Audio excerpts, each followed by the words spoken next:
All right, and welcome to A Couple of Instigators. Oh, hello, friend. Amy's back. Blessed be the fruit. Blessed be the fruit. Hello, friend. Hello, friend. You know, the thing is, you're still not moved out of the tiny house. I'm telling you, it is getting rougher and rougher as time goes because it's hot outside. Yeah. And there's some sort of plumbing issue in the basement. And now I have to beg people to have me over to do my laundry and sit in their air conditioning for a little while. And I think we got 19 days left. And I'll tell you what, the inspection didn't go as planned. Yeah? Yeah, and, I thought I was going to have this cute little wet bar in the basement at the new house. I was going to make everybody drinks, Yeah. And guess what? The drain to the wet bar drains into a bucket, Cindy. Oh, they just had a bucket under the sink? They had a bucket in the back of the wall where the sink was flowing into a bucket from the wet bar. Yeah. If left on, it could flood the entire basement and ruin the furnace and everything else. So we have some serious issues. So what are they going to do about this? Well, we're in negotiations right now, so I don't really know. But we're negotiating with the owner to do something about this. It looks like he tried to do it yourself, a bunch of things, and he did it himself wrong completely. So, it's kind of a poop show right now. So we're still confident we're going to be on schedule and, So do you think he's going to remove the sink, you think? Because he's not going to be able to run plumbing, right? Honestly, that was just the funniest of all. Oh, there was a ton more. There's more concerns than that. There are actual real life problems that are going to have to be mitigated. So we're just like holding on by the seat of our pants because this guy is super cheap and he, whatever. And so we're just hoping the closing is going to go as scheduled, on schedule, because we just can't take it anymore. It's too hot. I've become irritated all the time because of the heat. I know. So you have zero air conditioning, not even a window unit? No, we got nothing. And I'm not buying one because, we have central air at the new house. So, why would I buy that? I don't know. No, I would. There's no way. I don't know. I mean, I'm thinking about it, but it's just... You know what, though? Our air conditioning at the house, right? Our room is an add-on. Our bedroom, okay? So they never ran heat vents into our addition upstairs. So it's got one of those little electric heaters on the wall. Right. We never turn that on because it just seems really dangerous and it always stinks. You know? Yeah, a lot of those add-on, those dormers, they don't do the HVAC the right way. Right. So we don't have anything in there, which is fine. I don't care. We'll leave the bedroom door open. In the winter, I like my room a little bit colder, so it's fine. But in the summer, our back room is all windows. So it just turns into an oven. Yeah, like fresh hell. Yeah. So we have a window unit in the bedroom on top of our central air, because it just never gets... I honestly feel like I'm paying for my sins right now at this house. I feel like the Lord is has making me pay for some of the things that I've done. Yeah, so this is it, right? This is it. Everything to get out of that tiny house. I think I'm getting a little foreshadowing of what hell could be like if I don't turn my life around and start being a little bit nicer to people. Yeah, right. Oh, man. Yeah, bad things are happening over there. It's really something. Yeah. It's really something. But I know, so you haven't been on in a couple weeks. You know what I haven't done yet? I haven't had to shave my legs in a public pool like that one lady. Oh, so I just said, right. I have not resorted to shaving my legs in the public pool like this one lady you sent me. So I didn't get to watch the video footage, but apparently there is video footage of her shaving her legs in the pool. Yeah. And I was completely waiting for her just to shave her hoo-ha. Yeah. I was just go the distance. Go the distance. Yeah. I did have an Uber passenger, and I drove in Ithaca this whole life. Right. So that's another thing for the big commencement. Right. And I did have a girl file her nails in my car while I was driving, and I wanted to say something really bad, but I had gotten a 1 star already that day for something else. Really?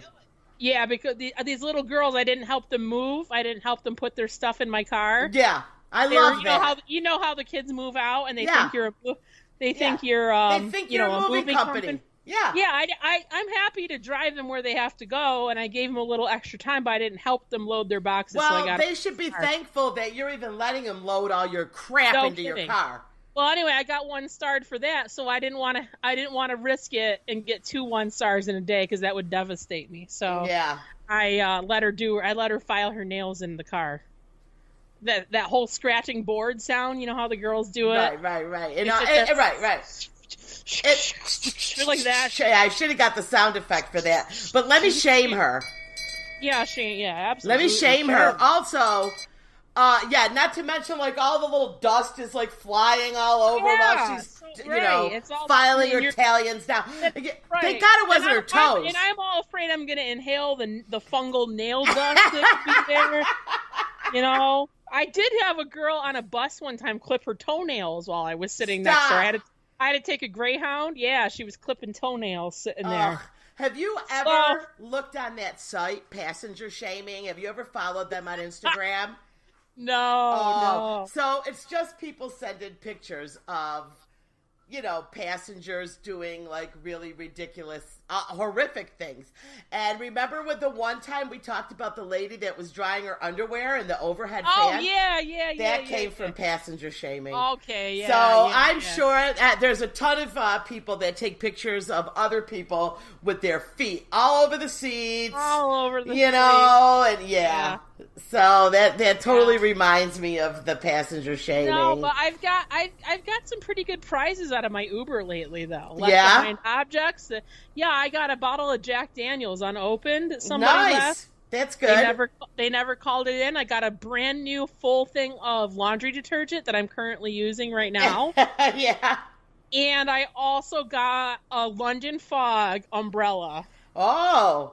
So I'm doing pretty good. They may not tip, but when they leave, and somebody left their pair of sandals in there. Some girl left some sandals in there, but those are going in the garbage. So. Yeah, she doesn't. But I made a decent amount of money, and I got some pretty good prizes from it. So yeah. Any crazy stories? No, just like it's a different clientele up at Cornell. Mm-hmm. When you drive the college kids, like they have a certain demeanor about them. You know what to expect. Well, all bets are off in Cornell. Everything's different because it's Ivy League, Cindy. It's Ivy League college. Right. So, all I can say is parents who are out there, hold your public school children tight. And your reasonable, private college, like the RITs, the state schools, hold those kids tight because they change. The Ivy League kids are the dumbest kids I've ever seen. But honestly, let's look at it this way, though. I mean, this is serious, okay? I gotta tell you that some of the most intelligent people I know have absolutely no social skills or any, Yes, they don't. They're walking out in front of cars it's their first day alive. They have no idea. This one kid who was moving his stuff, he unloaded his stuff, and it was dark out. I didn't know. He put it right next to my car. When I went to turn around, I literally ran over one of his boxes because he unloaded the stuff right next to the car. Literally 1 foot from the car. Who does that? Yeah. And some of the smartest people, they can't balance a checkbook. They can't do every day. These kids can't do anything up there.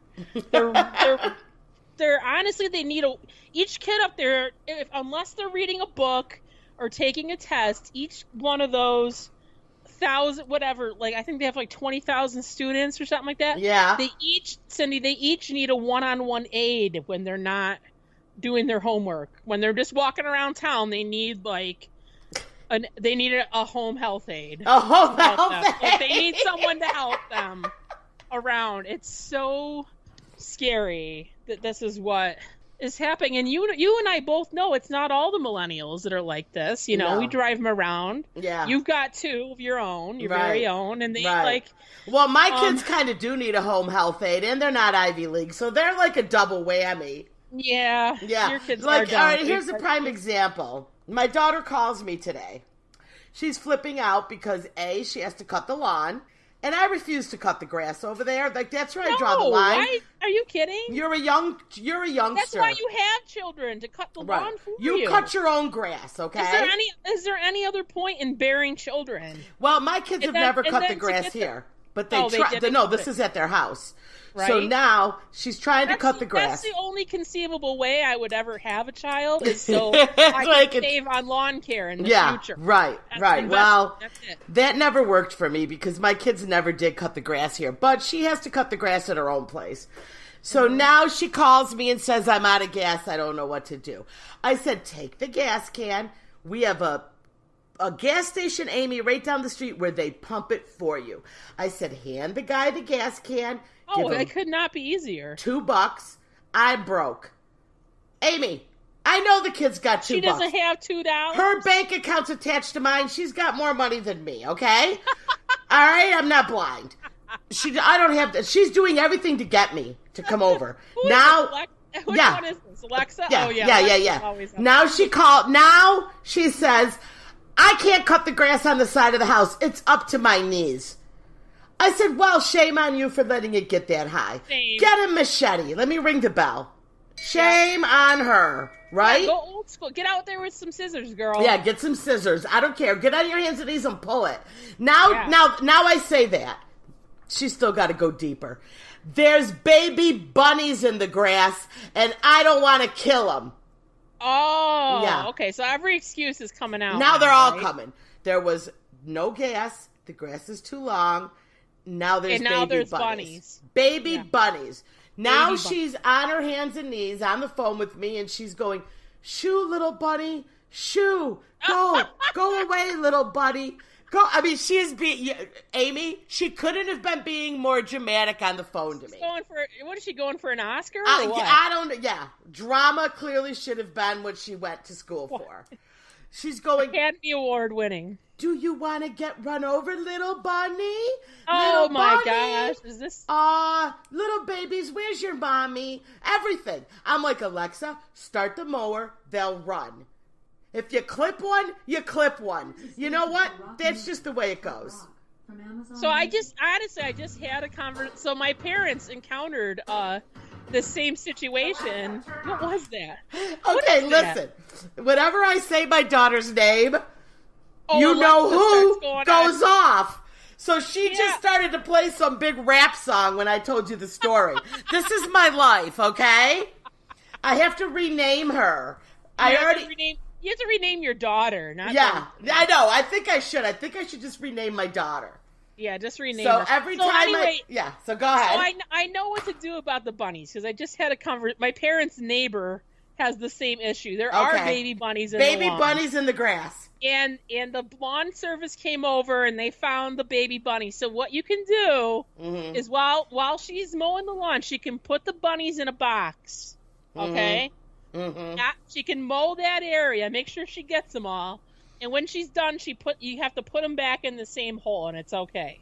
Well, the mother rabbit will come back, and everything's fine. Yeah. But you can't move them from the hole. Well, she claims they just were spread out. They were just all spread out over the lawn. Get a nest. They're not just random. It's not like an Easter egg hunt. Yeah, that's what she thinks. She thinks they're everywhere in the lawn. I guess she was trying to talk to him to get me to go over there. She was being so dramatic. Do you want to die, little bunny? She wants you to work in this hot pizza place all week and then go over there. Well, it ain't happening. No, tell her to call Plows and Mows. Plows and so listen, that's a funny story though. Plows and Mows. Plows and Mows. Well, I'll tell you, I used to live years ago, the house I lived in, I used to have to literally walk around and collect all the big toads and put them in a box while I cut the grass. I had like a bucket and I put all the toads in the bucket, because if you ever ran over a toad with the lawnmower, it's a crime scene, okay? Yeah.